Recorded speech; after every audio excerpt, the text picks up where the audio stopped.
faut savoir que la thérapie d'un enfant ne doit pas se concevoir sur une mise à l'abri. Il faut que cette violence puisse être arrêtée afin de pouvoir apporter à l'enfant des soins. Et puis finalement, le travail en réseau qui constitue un des facteurs très importants dans la prise en charge d'un enfant co-victime de violences conjugales. Afin de bien comprendre ce qui se passe dans la vie d'un enfant soumis à la violence conjugale, il est très important de faire la différence entre le conflit conjugal et la violence conjugale. Le conflit conjugal est ponctuel. Hommes et femmes sont sur le même pied d'égalité et l'enfant apprend que la gestion des conflits peut se faire dans le respect de l'altérité de l'autre. En revanche, dans la violence conjugale, un processus de destruction massive commence dans lequel l'altérité de l'autre est complètement effacée. L'enfant apprend que la façon de gérer les conflits, les situations de problèmes et les désaccords peut se faire par le biais soit de la violence, soit de la soumission. La violence conjugale ne commence pas toujours par des coups. Elle connaît toute une escalade qui peut commencer par la violence psychologique. Elle peut se manifester par des gestes, par aussi des négligences ou des actes qui sont souvent très difficiles à décortiquer, difficiles à interpréter comme étant de la violence conjugale. Cette violence va augmenter au fil du temps. Elle peut passer après vers une violence plus ouverte, plus explicite, une violence verbale dans laquelle il y a des dénigrements, des injonctions paradoxales, des maltraitances qui se font à l'encontre de l'identité et du narcissisme de l'autre. Elle va passer vers la violence psychologique jusqu'à aller parfois à l'homicide ou au suicide de la victime. Dans cette situation, l'enfant est pris dans un engrenage infernal dans lequel il est très difficile pour lui de faire la part des choses.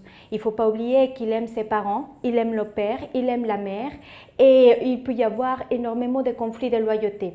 Donc il faut comprendre qu'un enfant qui est au milieu de cet engrenage conjugal, de violence, va présenter énormément de terreur. Il est impuissant et paralysé par rapport à ce qui lui arrive. Des fois, il est utilisé par un des parents comme étant un bouclier. Il est le réceptacle des maltraitances physiques et psychologiques. Une femme qui est soumise à cette violence n'a pas malheureusement la capacité de protéger ou d'investir son enfant car tout son investissement va passer à un enjeu qui est majeur, la survie, sa survie et la survie de l'enfant. La violence conjugale va déclencher des manifestations psychiques chez l'enfant. Elle entrave le développement psychique et physique et peut compromettre gravement le devenir adulte de l'enfant. Au départ, il peut présenter le stress post-traumatique qui va se caractériser aussi par des troubles de comportement et des perturbations massives au niveau de ses capacités d'apprentissage.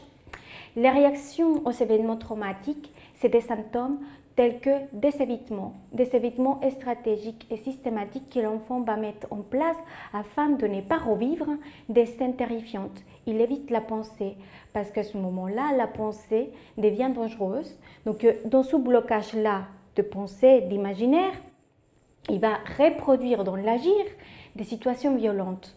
Nous avons aussi l'hyperactivation neurovégétative comme étant un des symptômes les plus visibles. L'enfant va régresser dans son développement. Il y a le pipi au lit, les insomnies, des sursauts d'hypervigilance, un état sur le qui-vive. Nous avons aussi la répétition traumatique. Il répète par le jeu ce qui se passe dans la maison, ce qui n'a pas pu être capable d'encoder, de se représenter, va être dans l'agir.